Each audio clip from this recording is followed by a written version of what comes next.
All right, Bar Squad, today I'm gonna show you guys how to set up bands on a rack. Now there's two different setups I'm gonna show you. Depending on how much band tension you want, you're gonna wanna do one or the other.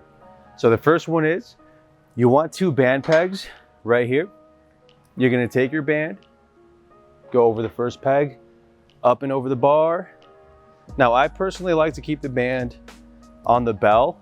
It just allows the bell to rotate. You'll have an equal amount of tension on both sides of the bell. And if you're using a bar that has a lot of knurling, it's going to kind of protect the band a little bit as well. If the band is directly on the knurling, it almost saws right through the band and you're going to wear it out much faster. So again, on the peg, up and over the bar, and then on that second peg. So it's almost like a TP. Now, this is the way to have a lot more band tension. These are some skinny bands, but I already feel about at least 25, maybe 30 pounds of tension at the top. Obviously, the lower you go, the less tension you have. And then the higher up you go, the more band tension there is. So the second way I'm gonna show you is gonna provide a little bit less band tension, but you're gonna wanna probably do that with like a thicker band that has a lot more tension. All right, guys, the next way you can set up the bands here is place a band under both the pegs. You're gonna go around and pull this right inside the back side of the band. And then from there, you're gonna pull this all the way up. I personally like to step right here so it doesn't slide off and whack me in the face.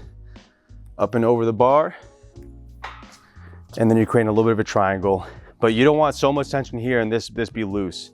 So try to even out the amount of tension throughout the entire band. And obviously you'd want to do that on both sides. All right, and when I'm setting this up, I want to make sure that the same side is underneath. So on that side of the bar, the front band is the one that I threaded through the back side of the band. So I want to do the same thing on this side. And then once again, making sure there's an even amount of tension throughout the entire band. And then this is a little bit less tension at the top. However, if you're a little bit newer, this might be a better approach for you. Or if you have a band with a lot of tension on it, this would probably be a better setup.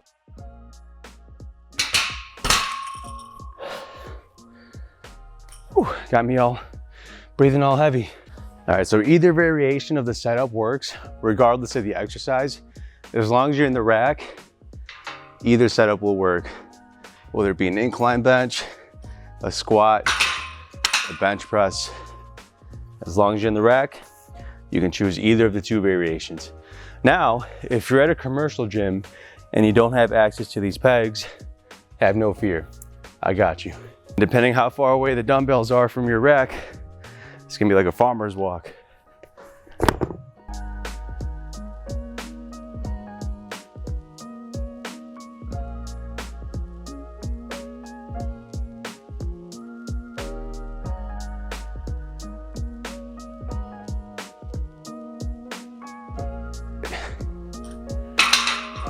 And general rule of thumb, guys, when you're training with the band, you want the band to be about 30% of the weight that you're using.